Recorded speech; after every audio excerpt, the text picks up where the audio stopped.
All right, here we go. Sit down, put on your seatbelt, because it's time for the Global Bob Show. This week's podcast is titled, Your Digital Exhaust is Gold to Data Brokers. That's right, as you're cruising the highways and the byways of the internet, you're going from digital town to digital town on the information superhighway. You are putting out a lot of digital exhaust, and that information is worth gold to data brokers. I would like to thank everybody that tunes into the show every week. This is the Global Bob Show, and we are the crossroad of technology and politics. Now, last week was a special request that came in, and so we did a show about it. This week is another special request. This topic was asked by my brother, and I told him, absolutely, I will put it together. And what he wanted to know is, how in the heck do these people get my information and then they start targeting me? He had one that was pretty interesting. He was on one of the major social media sites, and he clicked on a link inside there like advertisement. Well, what was strange is that I got a phone call on my cellular phone asking about my brother, and the guy had enough information that I knew that it had to be something related to him. So somehow this data broker from my brother clicking on a link actually called my cell phone somehow. Maybe we were, married together because, maybe from the same address or something like that. But I just thought that was interesting. And it was about some software. My brother is involved with an electrical contracting company. And so when the person called me asking for him and then explained what company he was from, I was just flabbergasted. I haven't used that word in a while, flabbergasted. So that's what led to us putting together this podcast. I'm sure all of y'all have experienced this in one time or another, where you're doing some searching on the internet, or maybe you're logged into your favorite social media site, and then next thing you know, there's a lot of advertisements you start getting bombarded with. So you go to one site and you click on something, and then you go to a completely different site, and the advertisement banner down in the bottom, it takes and forces advertisements onto you from stuff that you were looking at. So how does all this happen? Well, in the early years, the internet wasn't encrypted, so it was pretty straightforward. A lot of times as your communications would go through the internet and through different switches and routers, they had these devices on there that they could sift through all your data and then see what you're looking for, because it was all unencrypted. Fast forward a little bit, the internet, they started to do what they call SSL encryption, which means that from end to end, your data is encrypted and cannot be read for all intent and purposes. One thing I like to clear up is that a lot of people, when they have these conversations with me, they tend to believe it is their ISP or their internet service provider that is spying on them. As I mentioned earlier, the internet was widely unencrypted, so yes, your ISP could spy in on you. But each day, the internet is going more dark, and it's going more dark because of the encryption that's being rolled out. So when SSL encryption, when you go to your bank and you have that little lock over the web browser, now that is called SSL. So your ISP could still see what domain names you're going to. So they can't read the traffic if you go to name your bank, but they could see that you made a request to www.mybank.com. Don't go to that site. I don't know if that's a real domain or not, but your ISP could still see that you've requested that site, someone at your house, because your computers are behind a firewall. However, now even your DNS traffic is becoming encrypted with new technology. Now, all of this is happening behind the scenes, and you probably don't even know this is happening, but it is a good thing. So if your ISP were to try to spy on you, now about the only thing they can tell if you're using SSL and your DNS is encrypted, About the only thing they can tell is the IP address that you went to, because that part is still unencrypted. However, it's not really that valuable from a marketing standpoint to say, someone at Brian's house went to this IP address. So how in the heck are they able to track you if everything is encrypted? Well, I'm sure most of my listeners know this, that there's something called cookies. Now, at the highest level, a cookie is just a little piece of data that is dropped when you go to a website.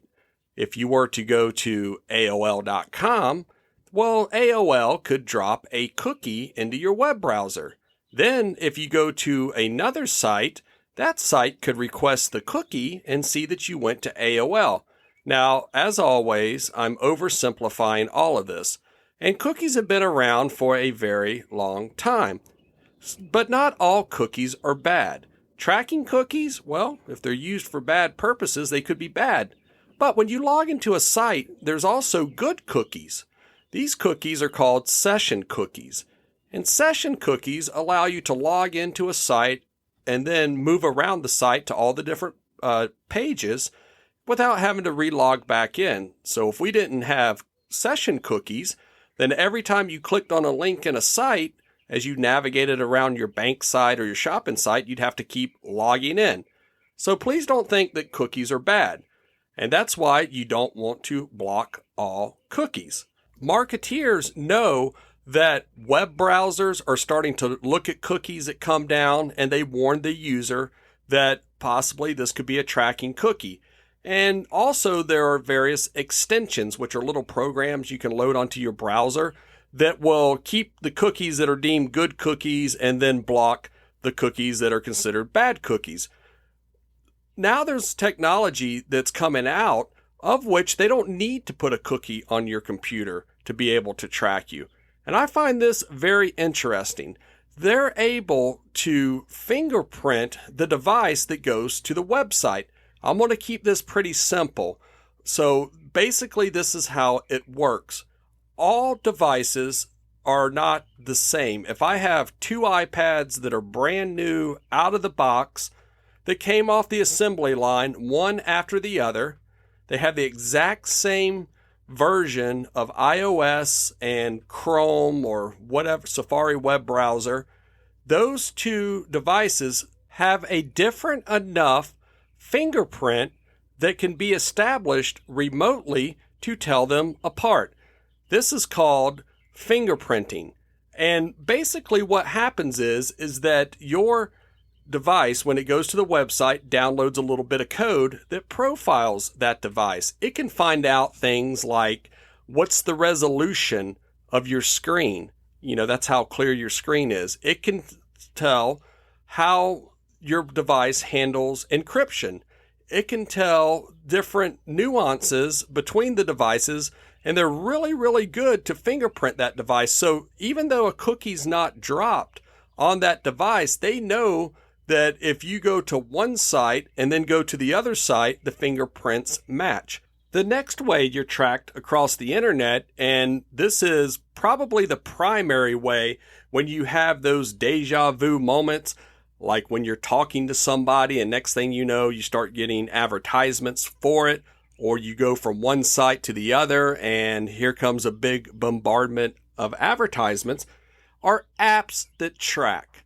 Now, this is the part that's really scary because we have so many applications on our phones, everything from medical applications to social media applications to other applications that help us with our phone. One in particular that comes to mind was back before 2013, when you would have to go on your phone and act like you're making a video. You bring up your phone video recorder, and so you would get the LED light that lights up.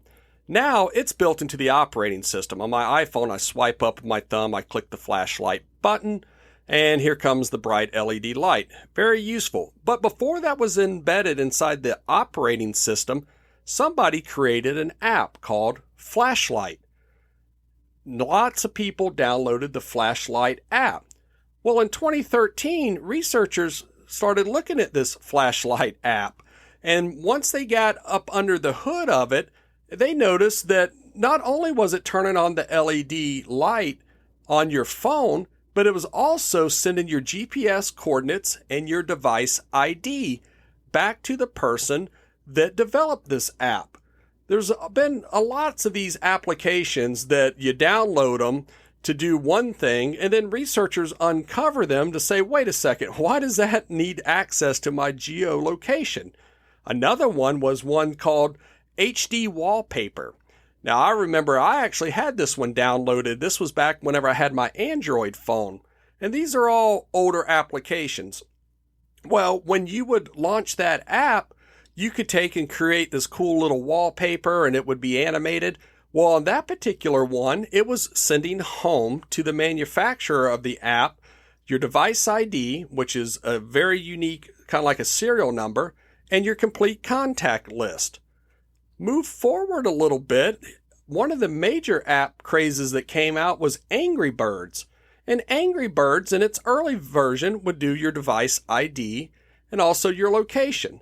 So you can imagine when you're looking at these apps on the outside, unbeknownst to the person installing it, you really didn't know exactly all the data that it was accessing. Now, Android and Apple have done a very good job at profiling these applications, and now they kind of put it up in your face. So please make sure that you read all of that when you do install an application. What it will do is say this application requires access to these various ones. So if you're installing a flashlight app today and it says that it needs, access to your GPS coordinates, you may not want to install that application. The methods of tracking that we've discussed thus far are kind of, maybe you could call them surreptitiously tracking you. You go to a site, it drops a cookie on your browser. You have these apps that need permission to different data on your phone that you may not understand that they actually need to have that permission. But now the third type of tracking, and this is a big one here, and this is probably the one that has the most power to demask you and know exactly who you are, whether it's encrypted or not. Your internet, if it's encrypted, your ISP can't spy on you. They can't get the DNS records, so they don't know what websites you're going to. But here's lies the problem. Almost all sites now, especially social media sites, they ask you to sign up. And no matter what encryption you have deployed or cookies that you've turned off all your cookies and you're using a private browser, some people even go so far as to use a VPN, thinking that that will protect them. Once you authenticate to a site, then that site knows exactly what you click on inside of that site. Social media is a big one for this. You log into social media, not only are they now getting your pictures that you upload, but they also give you advertisements. And I find this kind of funny sometimes. I'll be logged into my favorite social media site and I see the normal advertisements. For someone like me, I get podcast advertisements. I get advertisements for amateur radio gear because I click on that kind of stuff. I'm in those forums or groups that tailor themselves to amateur radio operators and other various hobbies that I have. But every now and again, I'll get a crazy advertisement. It's like, how in the heck do they think that I'm going to buy this? I mean, well, what they're doing is they're testing you to see that maybe they can land on something that they don't know about. Now, remember, when you're authenticated to these sites, anything you click inside of that site or application, they're going to know that it's you. And they have all the information that is stored about you. Now, what do they do with this information? Well, they go to data brokers, and the data brokers take and bring in all of this data from various data sources. So I don't want to pick on any social media site in particular, but there's a lot of them that not only do they buy data, but they sell data. So what you start to see is that they have so much information about you that they can actually start doing some AI, artificial intelligence type operations to predict things that you may or may not be interested in. So imagine your favorite social media site. They sell your data to a data broker. Then a shopping site that you go to, they sell your data to a data broker. Well, it's the data broker that can start fusing all of that information together to then put you into various categories. And once you're placed into one of these categories, that's when they attach a monetary number to it. So, for example, if you happen to get labeled as a compulsive buyer, your information is worth about $7. If you're an expected mother, it's worth about $1. People getting married, which is very popular, that's worth $9. So these data brokers put you in one or many categories. Then they sell your data. So therefore, when an advertiser wants to make a targeted advertisement, then they know pretty much if they were to select the ham radio category that I fall in, and then they also find me in the compulsive buyer category, well then why not send him advertisements for ham radio gear because he's a compulsive buyer. I don't know if that's true or not, but anyways, that's the way that works. But here's something that I find interesting is that one of the highest ranked categories are people with substance abuse. So how do they get this information? How do they know that you're a substance abuser? What happens is that they start fusing a lot of data together from various data sources. Let's give a good example. You go to the doctor and the doctor says that you have high blood pressure and right now you don't need to take medicine for it. Just make sure that you change your diet around. What do? Probably when you're in the parking lot of the doctor's office, you start Google searching low blood pressure diet. Well, if you're a substance abuser, maybe you start searching for things like health insurance for substance abusers or health insurance for alcoholics. I'm using this very high level, but those search engine results can also go to the data broker. So that's how they get this information together. Now, I know what a lot of y'all are thinking. Wait a second. Hold on. My medical records are protected by HIPAA. Well, that is not the case.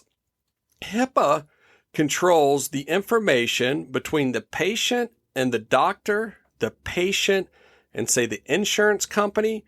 That's where HIPAA rules and regulations come in at.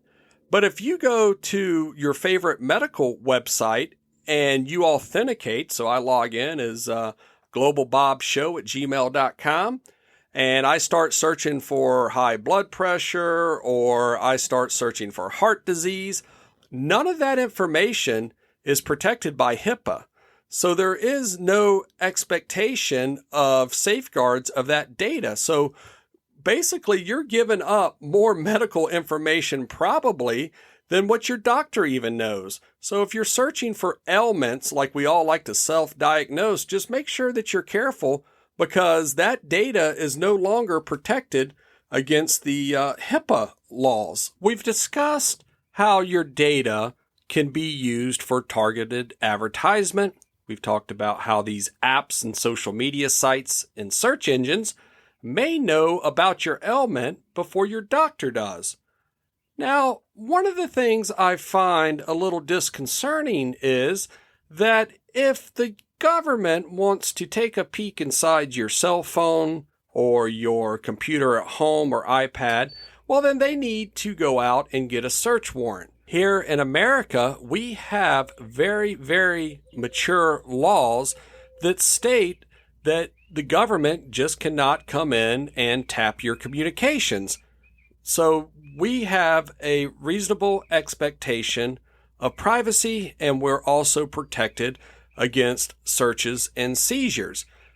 But what if the government is able to buy this data instead of tapping your data?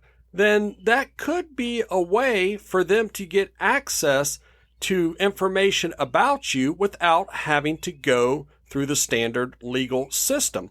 And this just isn't for the U.S. government. Let's say people that are high profile maybe high-profile businessmen that are traveling to other countries. They could become targets of not just targeted advertisement to get them to invest their money in that country, but they could see what that person's into. Now, I don't want to pick on my bachelor friends out there, but they could find out that, hey, this person coming to our country, he's a bachelor, he likes to party, likes fancy cars. Well, when you get to that country, there could be maybe a fancy car that's parked at the Four Seasons Hotel that they happen to loan you for a day or so. Therefore, they ensure that you have the best time ever. Then they could try to hit you with, hey, bring your money to this country. Now, this isn't new. I mean, the original data brokers were the credit card companies. Back in the early years, people paid cash for a lot of things, or they would write a check. But when the credit card came out, that little piece of plastic, not only was it easier for you to use to spend your money because you would just whip out the plastic and not have to go get cash or get your checkbook, well, they could start putting data together about you, about your pattern of life, what your income is. Now, we see a lot of this with other means as well, not just the credit cards, but also these value cards that you sign up for. When you go to the grocery store, most of the time, if you want the discounts, you got to enter in your phone number. So those are kind of the early rudimentary ways of starting to put together a profile. I had a friend I worked with one time. I will leave his name out of this and the credit card company he worked for. But according to him, he said how amazed he was that when he started working for the credit card company, he had access to the records of data that were on people. And so he looked up his own, and I think he was about in his mid-20s at the time that he had the job. And he claims that there was over 27 pages of information about him, all from like his income as it increased throughout his career, to the places he shopped at. Like he didn't actually see like the name of the store, but it would say like high-end clothing store or travel, these different categories. And all of that could have started happening back when he was born in the mid-70s. Now, the data broker industry, it's approaching over $2 billion for this information. And it's when all of this dispersed data starts to get fused together that they can create a very high level of detail of what you're into and how to target you for advertisement. But it's not just credit card industry. It's not just the advertisement industry. Your information has always been worth something to someone. Let me give you the last example. When you go to Las Vegas, man, do I love Las Vegas. You know that you are being watched. They have their quote unquote eyes in the sky that is watching everything, but they also know when you enter and exit your room. Well, now when you go to Vegas, they have you with a card. And so I love blackjack. I go up to the blackjack table. I cash in my money and get my chips. I give them my card. Now, I'm not a high roller or anything like that, but then you'll see that you'll start getting these perks. And I tell everybody, they do not keep the lights of Vegas burning by losing money. And so they have mastered the art of separating you from your money. Perfect example. I have lots of friends that go out to Vegas a lot of times for trade shows and conferences, and they tell me how, yeah, I went to go check in and I got a penthouse suite instead of the regular room. They said that it was a free upgrade or like mere pennies on the dollar. I know the last time I went to Vegas, my room, they told me I could upgrade to the penthouse suite for like $20 a night. Well, why are they doing that? Because they have a record and a profile on me from all my years of going to Las Vegas and staying on those properties, that they know that the more they make you feel special, the more that you will act the part. And so you'll go out and send pictures of your penthouse suite and go down to the table and be the high roller.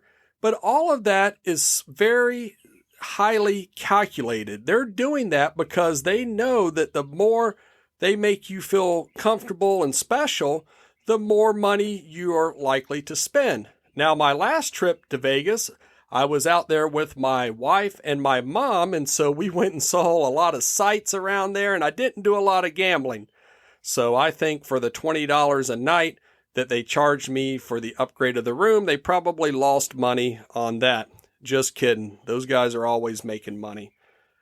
So what I want you to take away from this is that if you are not paying for something, okay? If you're not paying for it, you are not the customer. You are the product. That's right. It's not that they're giving you something for free. It's that you're giving them something for free of which they can make money off of. Now, the last thing I want to talk about is what in the heck do you do about this? Okay, so you don't want to be tracked. You don't want targeted advertisements. You don't want your free upgrades at the room. You want to just go completely dark yourself. Well, I'm sorry to tell you, the chances of that is probably nearly impossible. That's right. Like I said before, you can download applications onto your computer that block all your cookies, and it's probably going to be a pain. Every time you navigate through your banking site, you're probably going to have to re-log in. So other thing is that people say, well, I'll use a VPN. As discussed before, the VPN, all it's doing is masking you from the ISP and making it look like you're coming from a different IP address. But as soon as you authenticate into that social media site or you authenticate into that merchant's website, well, they don't care because they don't need that information anymore. Remember, they're already operating under the guise of the internet is dark.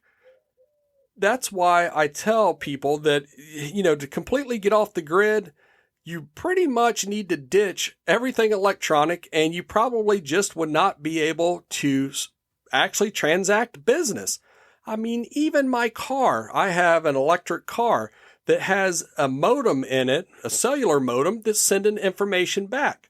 How do I know that?